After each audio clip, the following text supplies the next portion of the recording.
Here we go. Hey there and welcome to Trivia Ronin. I am your host, Matt McNelly, and whether you're joining us live on Zoom or Twitch or after the fact on YouTube, welcome. We're happy to have you. Quick breakdown of the rules. 1, we are honor code here. You keep your own score. Feel free to cheat because you get nothing. 2, after each question, you'll get 45 seconds to answer. Absolutely do not show your answer until that time. Don't be that guy. And 3, if you're watching on Twitch due to the delay, drop your answer in the chat when you see 10 seconds left on the clock. That will line up with us live. That way, you can play along. Tonight, there are going to be 30 questions, 1 point each. 20 of them are written, 10 of them are visual. There's a story question at the end. That's going to be worth 10 points for a total of 40. I think I have some bonus points in there. I don't remember. There's a few like that. Anyway, let's play Trivia Ronin. Here goes question number 1. Boom. Remember this guy? 2020 Democratic candidate Andrew Yang campaigned for a freedom dividend guaranteeing a UBI for every American citizen. What does UBI stand for? 45 seconds starting now. You guys, anyone in the Yang gang in this joint? Marissa sounds like she is. I'll let everybody know if Marissa and Lauren know it because I'll hear it from this room. 37 seconds. Yang gang, Andrew Yang wanted a UBI for every American citizen. What's UBI mean? Also, there are children playing in our backyard. Don't be alarmed. I did not kidnap them. They're fun. So wait, yes, Lauren, 10 seconds longer, and then you're gonna show it. When that timer reaches 0. 3, 2, 1. UBI stands for unidentified flying. Wow, we got a lot of solid Dems in this joint. You are correct. It was a universal basic income.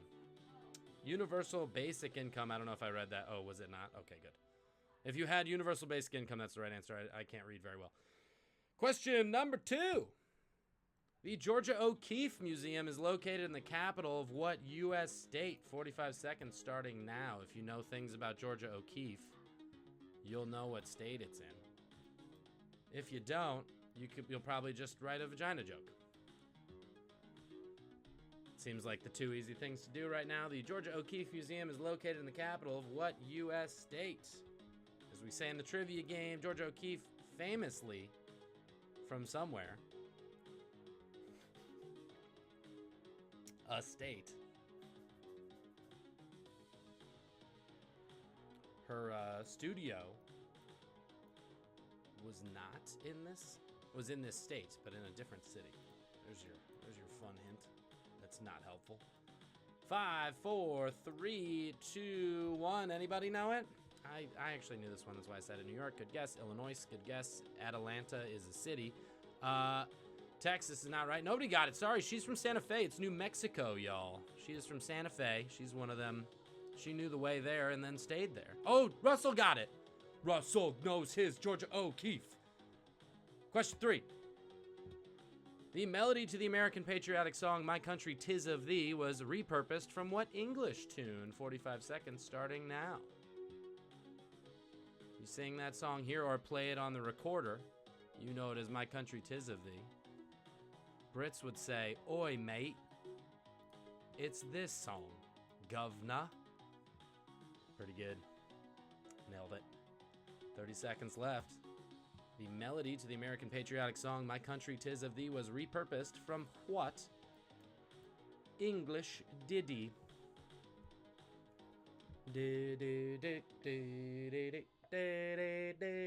Liberty of the I sing. It's the American version. Land of the from every mountainside.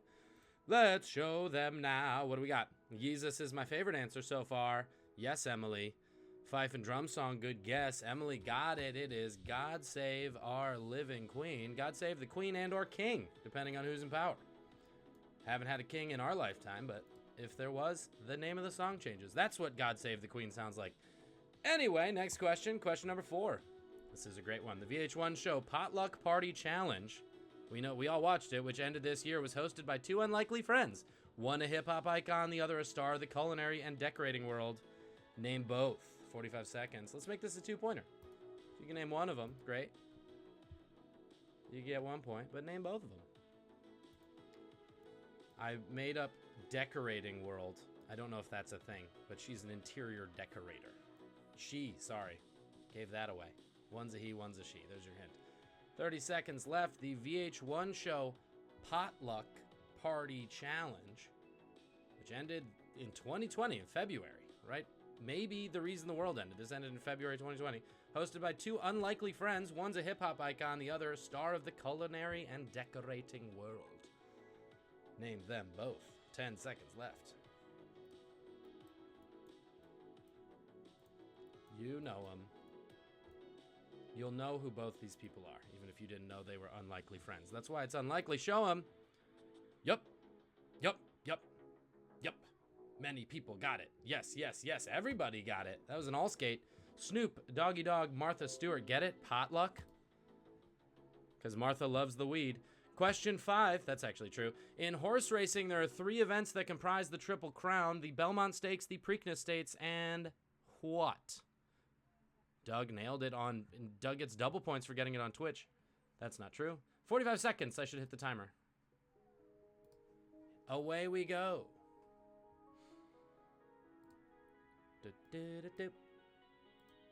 I gave you the easy one. Sorry, I gave you the 2 hard ones. You tell me the easy one in this one. 33 seconds. In horse racing, there are 3 events comprising the Triple Crown, the Belmont Stakes, the Preakness Stakes, and what?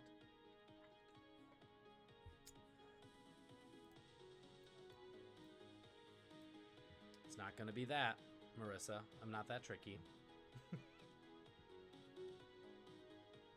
That's a knee. That's a knee. All right, good, good, good. Yeah, that was terrifying. Also, you should get that checked. What's the third one, guys? Show it. What's that other horse race? Yeah.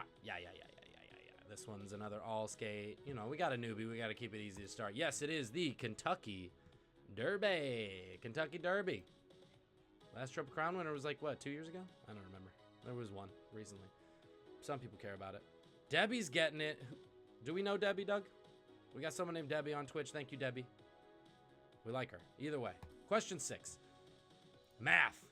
If A and B are 2 points on a line, the part of the line between and including A and B is commonly known as what in maths? 45 seconds. I know, right? Obnoxious question. But, like, this is very much a are you smarter than a 5th grader question. Which leads me to do the next reading in a... If A and B are 2 points on a line, the part of the line between and including A and B is commonly known as a redneck. There you go. It's not. Not the answer, but that's my Jeff Foxworthy. Haven't had to use that in a long time. It's easier than you think. But it's also kind of harder than you think because your brain hasn't thought of this word in a long time. 3, 2, 1. Bop, bop, bop. Yes, Russell is the nerd. Outed as the nerd. It is a line segment, everybody. My dad could guess. Line segment. Or segment. That is all it is. This is question. Line segment is the only answer since line was in the question. I mean, segment is the only answer. But anyway, question 7. Away we go. What's the common name for the first complex Mesoamerican society that began around 1500 BCE?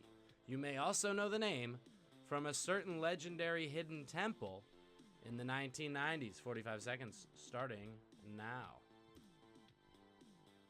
Certain legendary hidden temple. What is the common name? So this is the first one.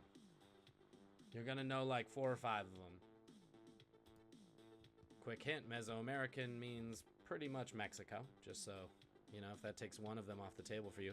What's the common name for the first complex Mesoamerican society that began around 1500 BCE? Also featured in a certain legendary hidden temple from the 1990s.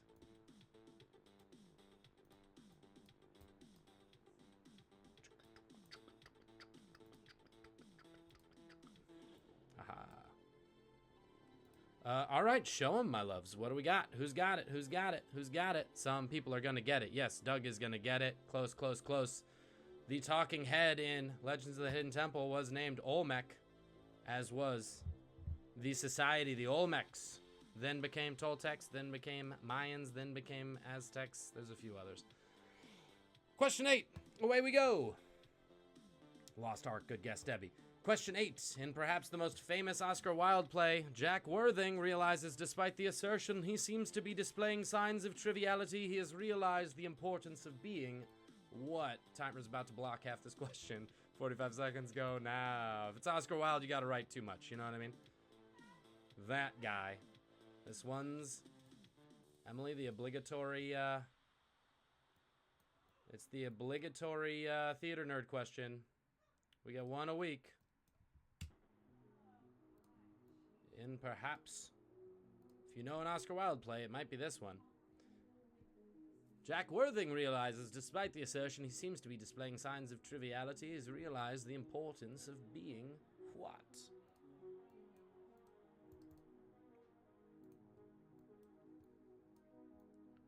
What's Jack gotta be, dude? That's all. That's all, man. Russell should know this, because I think he saw me in it in college. It's the importance of being, yep. Many people got it. Many people got it. Funny thing, I'm not going to penalize spelling, but it's actually ear nest. But don't worry about it. We'll give it to you. Earnest. Earnest is the answer. Not scared stupid. Rather, the importance of being, comma. Question 9. A plectrum, often used in musical performance in relation to a guitar, is more commonly known as what? 45 seconds. Stuck in a British accent. A plectrum is more commonly known as what? You've probably seen one of these, maybe. Certainly you've seen a guitar. At some point, a plectrum, often used in musical performance in relation to a guitar, is more commonly known as what? By you non-music nerds. Plectrum. It's just a fun word, really. Steven's already got it. Just walking away. This is one of those fun things where you can sound obnoxious next time someone refers to this thing. Show them. 2-1, show them. What do we got? Plectrum, pedal, beep, beep, beep, beep, beep. But everybody else said, oh, harp is a good guess. Russ, man. Had a million of these, man. Picks. Picks. Guitar pick is a plectrum. Them classical sauce folks have the plectrums. Question 10. End of the first round. In March 2017, Carrie Lam became the first woman elected chief executive of what semi-autonomous region? 45 seconds starting now. So it's not a business, but this region has a chief executive. 40 seconds. Carrie Lam.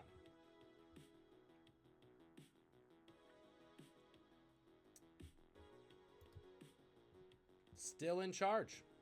3 years. Good job, Carrie. Kinda. We'll talk about that in a minute.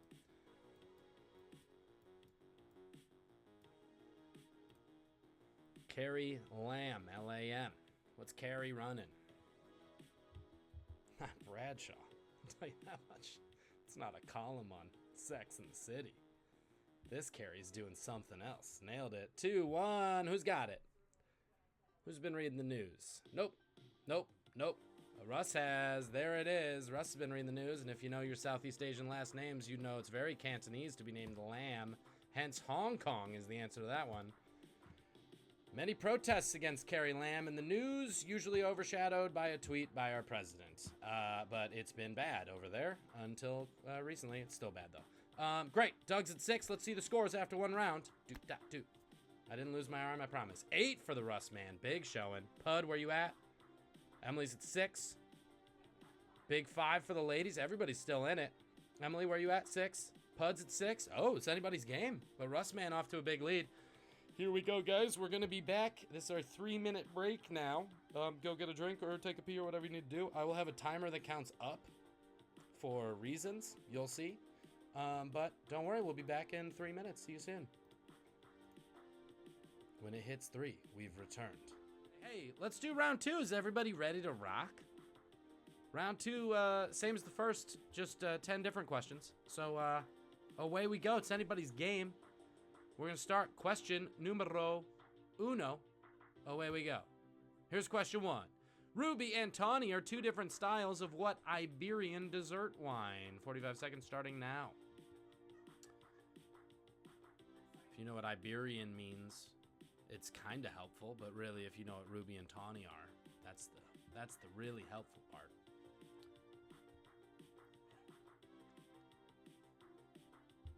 Watching my figure, guys. Coke Zero. Question 1. Ruby and Tawny are 2 different styles of what Iberian dessert wine? Also, if you know your dessert wines, that's probably the most helpful part for this one. Ooh, question 2 has so many smart words in it. It's really exciting. 8, 7, Ruby, Tawny. They're not exotic dancers, am I right? Thanks, guys. I'll be here all week. Anyway, what are they? Yep. Those are varieties of port from the Portuguese city of Port. True story. Question number 2. Don't get caught up in the science here. The muscle group consisting of the rectus femoris, vastus medialis, vastus lateralis, and vastus intermedius is more commonly known as what? 45 seconds. Don't get it twisted.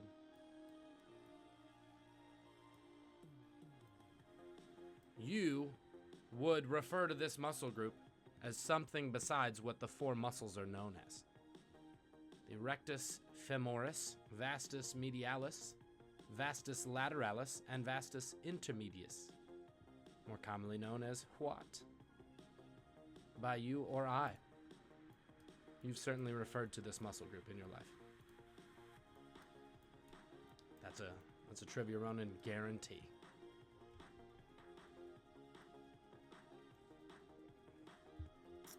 Uh-oh. Got an upset cat behind me. Didn't like this question. Too scientific. Show 'em. No time left. Boom, boom, boom, boom. I'm going to give some credit for thigh. Because how many things? Rectus femoris, vastus medialis, vastus lateralis, vastus intermedius. 4 things. Quads. Quadriceps. 4 muscles. 4 muscles, 4 things. That's all. Anyway, now we know. But thigh, I'll give you credit for. It is your thigh. Next up to bat, question 3. This one's a gimme for Marissa because we were discussing this today because we didn't know the name of this character. Penelope Pussycat was the object of the romantic advances of what overly amorous cartoon character? I think it's a layup for everyone, but that's just full disclosure. What happens in Trivia Ronin West? I did not know the name of this character, Penelope Pussycat, though. It's the name. 45 seconds. That's the important part.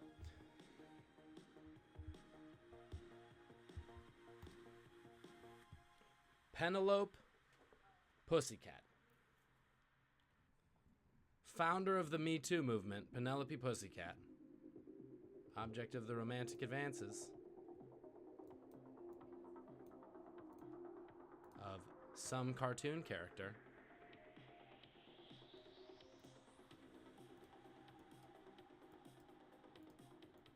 Some kind of freaking cartoon.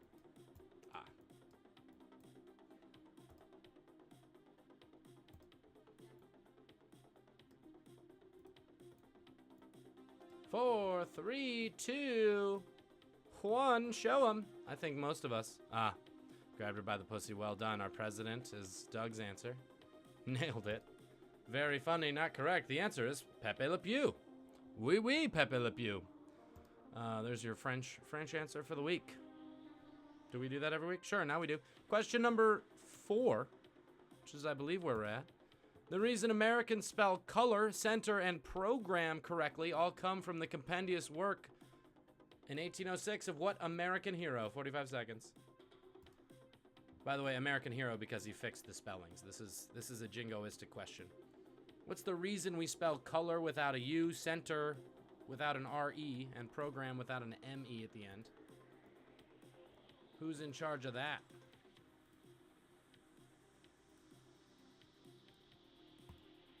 1806. This person made a compendium of things. A work, a compendious work. Maybe that's a word. This is one of those you're going to go like, yeah, but also, That's my impression of everybody at the end of this round. 3, 2, 1. Who's got it? Ben Franklin, good guess. Yes, an American hero. Mark Twain, good guess. But ya boy Pud got it. Noah Webster didn't need a first name, as in Merriam-Webster, as in Webster Dictionary. He's the one. He dropped all them vowels, all them superfluous vowels. Question 5. In the 1992 election, 18.9% of the popular vote, that's over 19 million individuals, went to what third-party candidate? 45 seconds starting now. 92. Third party is misleading. He was an independent. I will say that. Just for full transparency. 92, 18.9% of the popular vote. 19 million individuals. That's like 5 times the amount of people Hillary beat Trump by. I think so. Close to that. I don't remember. I didn't read the, I stopped watching. In the 92 election, 18.9% of the popular vote, 19 million individuals voted for what third-party candidate? 1992. Easier, simpler times. You could just vote for that third person. It's either the one or the other one you're thinking of. 3, 2, 1, show them. Yep. And not going to discount points. He's actually H. Ross Perot. Just found that out today. But it is Ross Perot. We will count that. Ross Perot. Texas oilman. Large ears. He's in the club. Question 6. Steve McQueen played this titular self-made millionaire in a 1968 film, remade in 1999 to star Pierce Brosnan. What was the name of this character? 45 seconds starting now. So in 68, Steve McQueen played him. He's a millionaire. 99, Pierce Brosnan played him. I know I've only seen one version of this movie, but I have seen the 99 version. You can name the character or the movie because it's almost the same. Steve McQueen played this titular, missed the R, self-made millionaire in a 1968 film, remade in 99 to star Pierce Brosnan. In 99, he was a billionaire, but that's just inflation, isn't it? 10 seconds left. You remember this movie, and you're probably going, shit. Rene Russo's in the remake. 1-0. Show him. Who's got it? Brandy, good guess. Yep. What's eating you, Russell? It's not that. For other people who wrote things, it is the Thomas Crown Affair and or Thomas Crown. Famous thief. Art thief. Thomas Crown. This is another annoying question, but let's see how we do. What is the name of the Basque village bombed by German and Italian fascist forces in 1937 and made famous in one of Picasso's most celebrated works? 45 seconds. Just to clarify, the name of the painting. You can start the timer if you want, timer. Great. The name of the painting is the same as the name of the village. I didn't know the village was named this, but if you know your Basque villages, you'll get this. If you know your famous art in the city of Madrid, you'll also get this.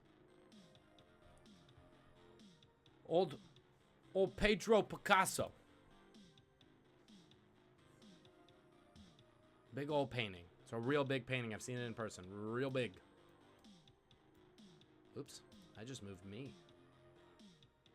Come back.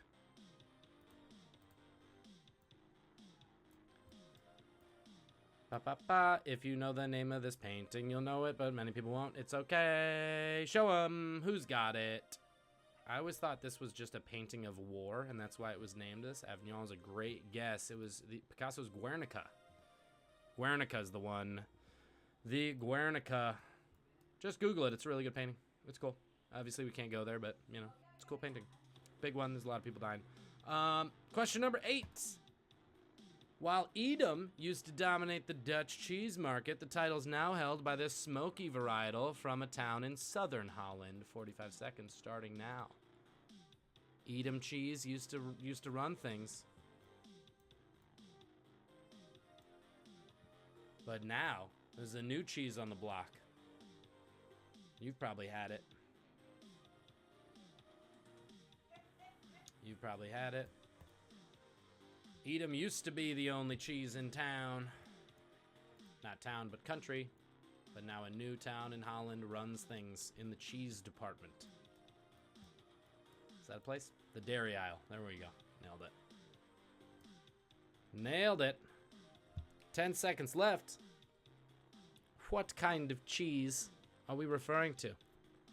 Slightly more smoky. Not always, but usually smoked is how this cheese is. Show 'em. Yep. Well, great guess, Doug. She is lovely. She is lovely, and I'm sure very popular in Holland. However, the answer, hope you got it. Marissa, it was good enough. That was the joke she made on mute. Now I'll embarrass her publicly. Gouda cheese. Gouda cheese is... Gouda's also a town. Who knew? Question number 9. This one's real annoying. Name any of the official Merriam-Webster approved antonyms of the word flammable. 45 seconds starting now. Just any of them. There is. Let me check the answer. I wrote them all down. 1, 2, 3, 4, 5, 6. There's 7 possible answers to this question, according to Merriam-Webster.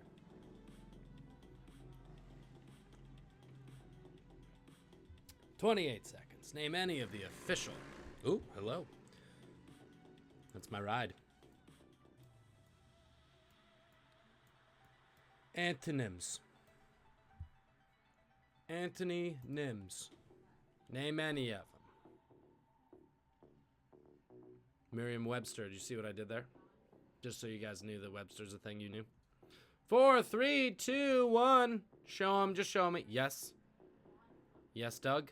Ooh, interesting, Steven, but not in the list.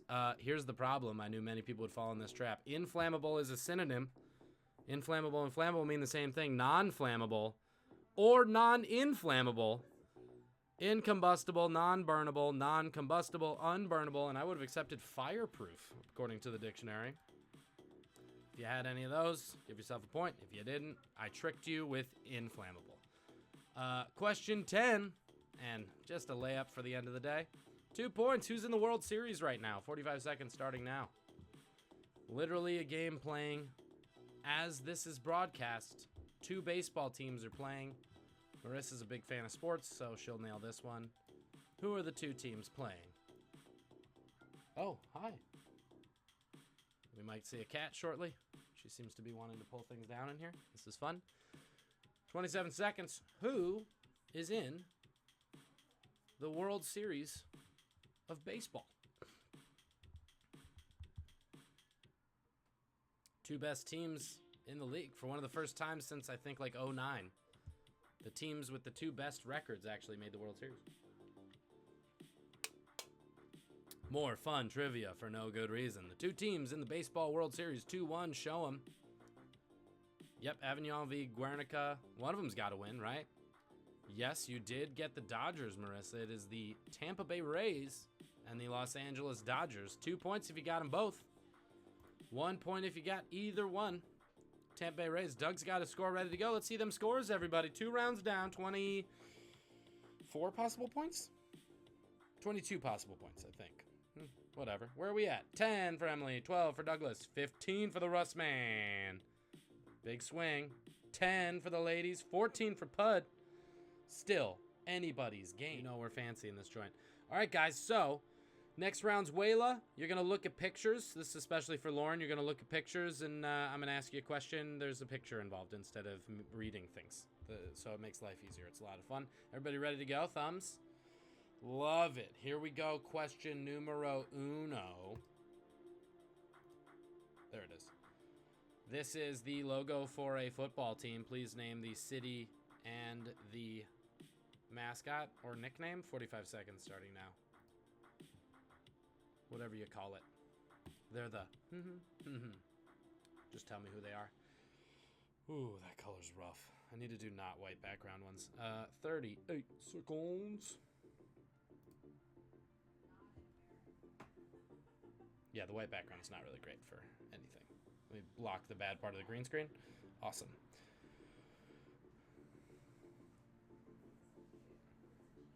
If you either follow football or The Good Place. That's why I named this one. There's your hint. Bortles. Blake Bortles. No longer on the team. Hell yeah, dude. Minshew. 2-1. Min show 'em. Yep. Yep. Many people got it. We will give you a half point, Marissa, for Jaguars, but they are from Jacksonville, Florida, the Jacksonville Jaguars. Boom. This is the first mass-produced automobile, at least in the United States. It's called a Model T, made by what company? 45 seconds starting now. Easy one. I was gonna say you have to name the model, but name the make. Name the make on this one. Always a car question. This one's just old.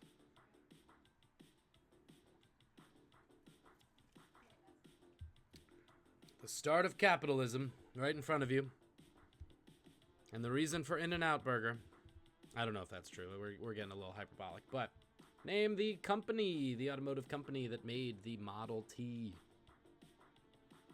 And later the Model A. And later other cars. There's your hint. 3, 2, 1. Yeah. Yeah. It was Henry Ford and the Ford Motor Company. Yes, indeed. The Ford Motor Company is correct. Or just Ford. They also made Mustangs and stuff like that. A bunch of cars after that. They're still around, I hear. Next question. Boom. This is another make. What is the... This is a spaceship from a certain film franchise. What's it called? 45 seconds starting now. I don't need to know the full name, but I need to know a pretty serious name on this thing. I'll just make the noise. That might help. It's called the Doppler effect there.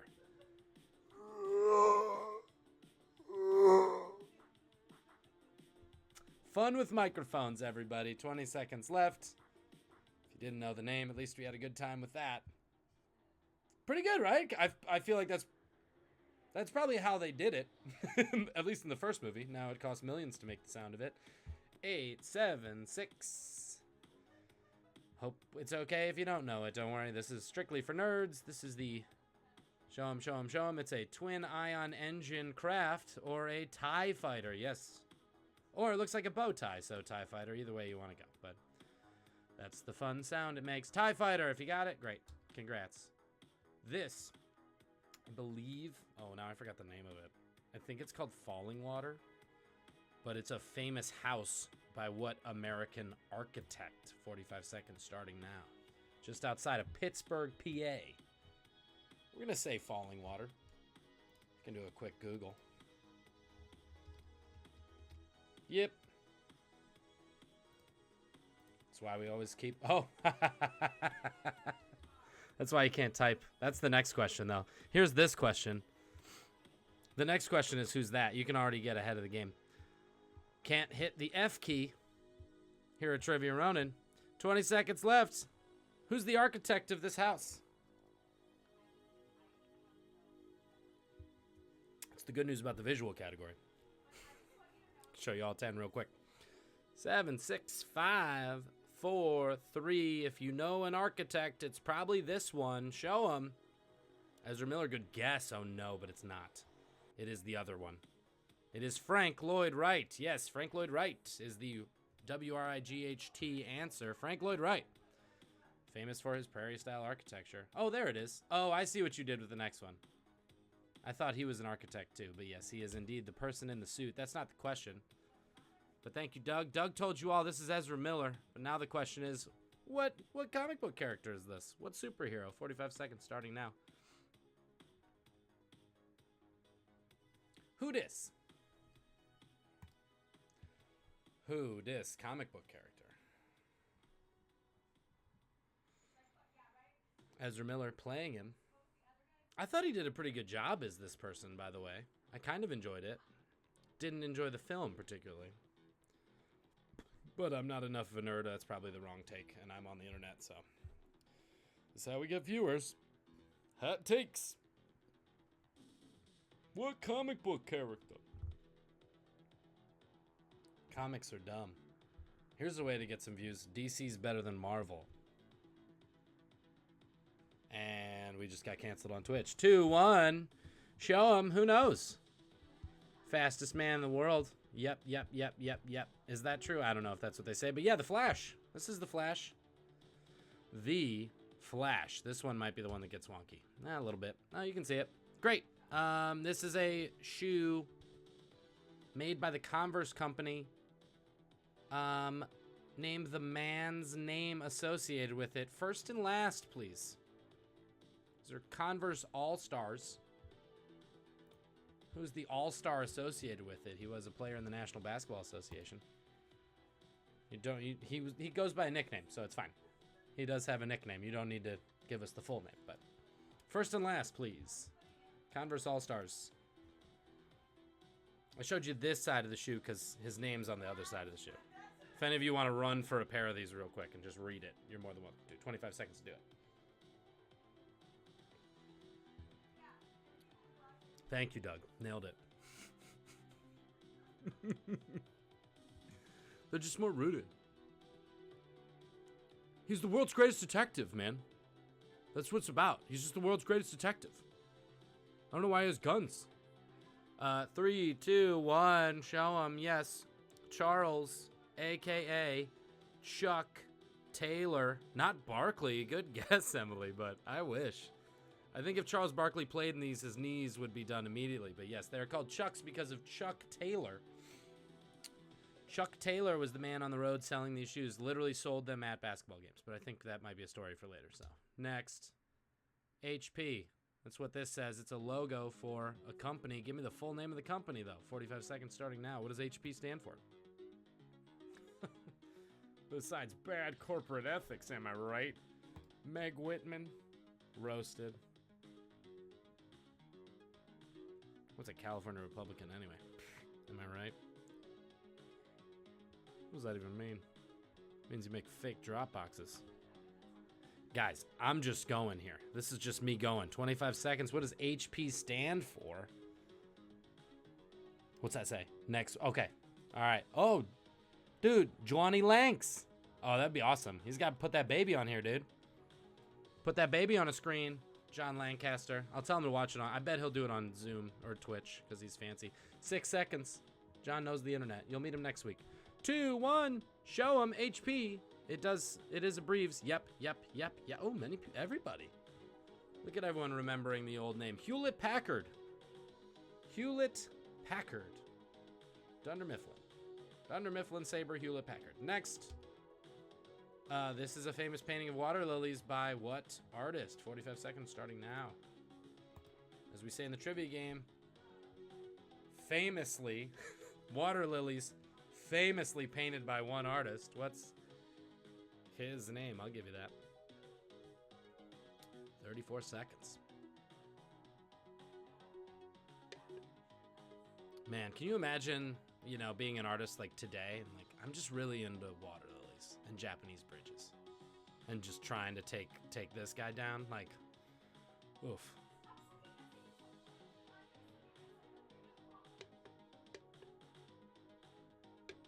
Real tough, 10 seconds. I think this is the one in the Met, but like, who knows? Sorry. No offense. Hope y'all got the right impressionist about this. Nailed it. Who is it? Show it. Yep. Ooh, so close. It is Monet. Claude Monet. Not Henri Manet. Claude Monet. Monet was the answer. Not Janelle, but Claude. Next. Is there next? Cool. Oh, this is fun. This is the Kaaba.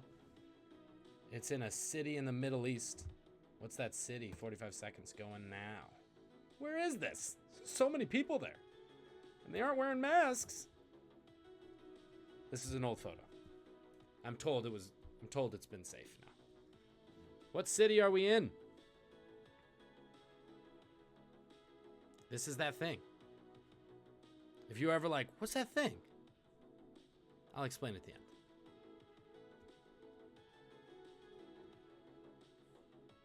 City in the Middle East.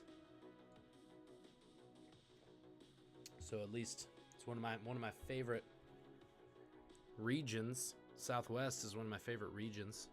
Same with the Middle East. 6, 5, 4, 3, 2. Show. Yeah. No. No. Not a lot of Muslims on this. That's okay. It is Mecca. This is that place everybody goes. The Kaaba. There's a rock under there somewhere that's pretty holy. Everybody goes there, walks in a circle. Then from then on, you can be called Haji. Isn't that dope? I wish. Blarney Stone's under there. Yes, correct. That's the whole problem. That's why the Irish and the Muslims have been fighting for so long. Last one.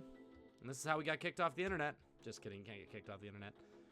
This is Kenneth Parcells, the best page in NBC history. What's the actor's name who played this role? 45 seconds starting now. First and last, please. He deserves it. I just really like this photo, and I wanted to be in the corner so it looks like he's smiling at me. Here's the thumbnail. There's the thumbnail for YouTube. 30 seconds. What's the actor's name who plays Kenneth Parcells on the NBC sitcom 30 Rock? Situation comedy. Real nice guy. I've told this story before. I was at a party once bartending. The lights went out outside. This man stood next to me with his cell phone light on for 30 minutes so I could make cocktails. True story. And he was drinking Budweisers. Who's got it? Show him. Yep. No, it's okay to not know his name, but if you did, it was Jack McBrayer. Jack McBrayer is the guy's name, not Jack Bauer. Jack McBrayer. Doug had a strong round. I can already see it. Am I back to Jacksonville? Sure, I'd rather stay on him. Boom, 10 for 10 out of Doug. All right. Boom. All right, let's see him. So Doug's at a strong 23. 23 and me. Russ is at 22. Comeback by Doug. Pud, how you guys doing? We got the tally. 17 from Emily, 22. All right, so 22, 22, 23 going into the story. I don't think tonight's story is going to be a big separator, but we'll find out. It's more of a fun story, but hey, we'll find out. Maybe some folks will not get this story, but it's fine. In the meantime, we got 3 minutes to hang out, and then we're going to come back to the story, all right? So, get cozy, start reading up on everything.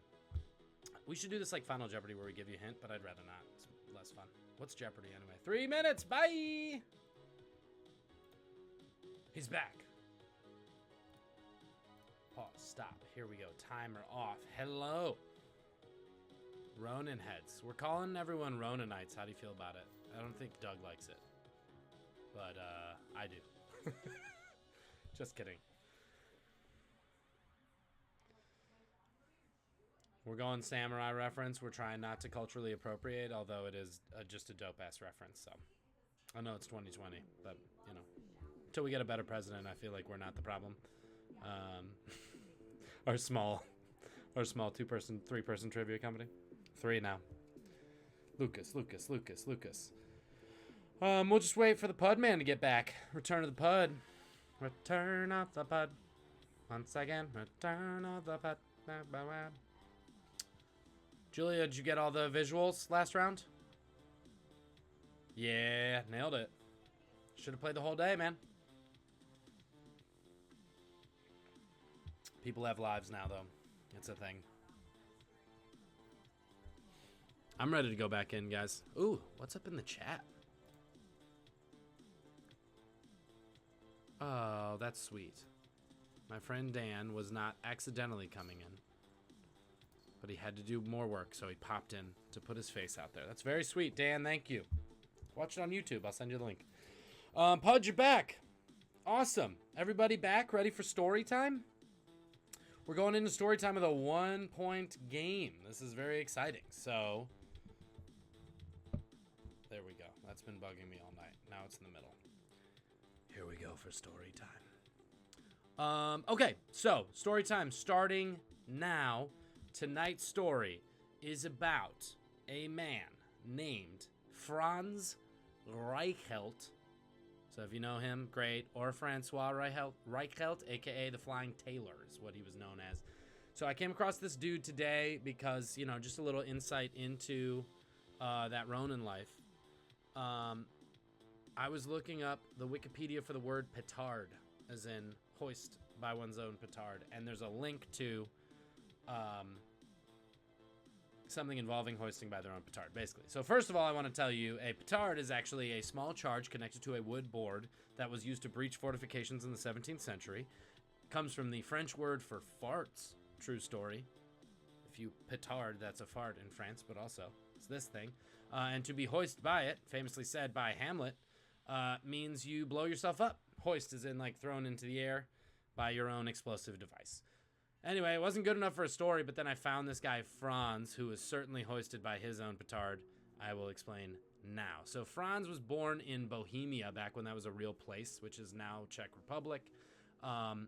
Moved to France at a very young age, became a citizen, eventually opened up his own dressmaking business on Avenue de l'Opéra, which is by the opera in Paris. Very fancy. He would make dresses usually for Austrian visitors to Paris who wanted to get a fancy dress and wanted someone who could also speak German.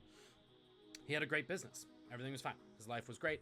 But then all of a sudden this new technology comes along at the turn of the century and he gets very interested in it. The new technology being in 1903, the Wright brothers got off the ground for the first time. So airplanes started to become a thing. They were proliferating all around the world, especially Europe. The only problem was a lot of people were dying in them as well. Early planes were made out of like canvas and wood. It's kind of bonkers to think about. It was just like a wood frame with canvas on it and then a very crappy turn of the century motor. So like the motor would die and you would die and like that was sort of it. So early pilots were just like, is what it is, you know what I mean? And sort of the only way to, no one could crash safely, right? So the only way to survive was to bail. But then if you bail, what are you going to do? So by 1910, the parachute starts to get made. People start experimenting with parachutes, except early parachutes all had fixed wooden frames. So they were just sort of big wooden things that you like paragliders almost. So you couldn't really like bail out of a plane with one. Wasn't really working. Anything without a frame on it only worked from super high altitudes, which at that point only balloons could really accomplish high altitude parachutes. So we're in this weird like middle ground where nothing's really working. So Franz says, hold my beer. I'm going to work on this. I'm a tailor anyway, right? I can start messing with some fabrics. So he develops a wearable parachute, right? It's small enough to be incorporated into already existing flight suits at the time. His theory, scientifically sound, said that you just need to increase a person's surface area to increase drag so that you slow people down as they fall down, and then you'll have a gentle landing. So he starts developing what he calls the parachute suit. He puts one on a dummy, drops it from 5 stories up. It kind of works. So he goes, okay. He repeats it a few times. He makes tweaks to it, but it keeps getting worse, unfortunately. He sends his best design to France's leading aviation organization at the time called the Aero Club, or Aero Club de la France. And they just tell him, they write back and say, look, man, essentially they say, you're going to break your neck at some point. He's not deterred by this. He keeps going. In 1911, he decides to test one of his suits on himself. He jumps from his apartment window, 26 feet up, doesn't break his neck, but breaks his leg. He goes, whatever. He does it 5 more times. Each time he gets hurt. The leg breaks the worst, but he keeps trying to do this thing. He goes, problem is, not jumping from high enough. That's the problem. So he talks to the French police. He gets approval for a high jump, for a higher jump. And he on the one stipulation, they said, well, you can't do it. You need to get a mannequin. So this mannequin needs to be jumping. Franz says, yeah, for sure, mannequin. So on February 4th, 1912, he brings a bunch of press, brings a film crew. He shows off his suit. He looks great. The suit's kind of stylish, honestly. It looks pretty good. He looks great. His mustache is freshly waxed. The authorities probably should have noticed he did not have a mannequin with him. However, he goes up 180 feet. He drapes out his suit. He looks over the ledge a few times. He says to his friends, see you soon. He jumps, and he immediately plummets to his death. The suit did not work. In fact, it seems to, with the footage, which you can see, it seems to wrap around him and drive him into the ground, at which point he dies. So Franz is the reason why we still have canopy parachutes to this day, which ended up being a much, much better way to do it, and nobody else has experimented with trying to have a personalized parachute suit. The question involving Franz, R.I.P., is, what did he jump off of? Doug knew it was coming. What did Franz jump off of? 45 seconds starting now. Off what did Franz plummet to his death? Timer's working. I know it's 180 feet. 180 feet.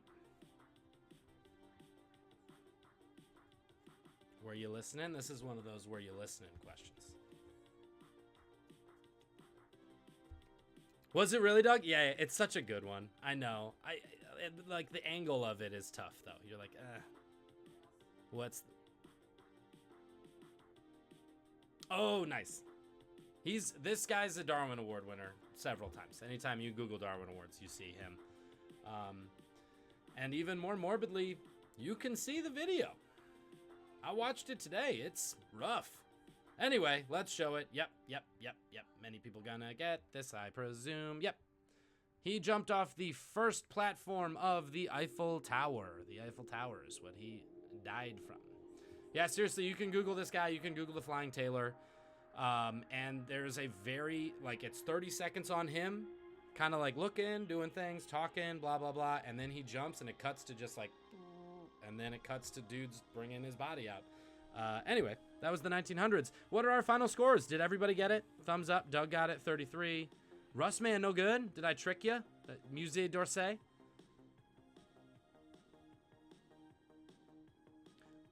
See. No, it was worth it.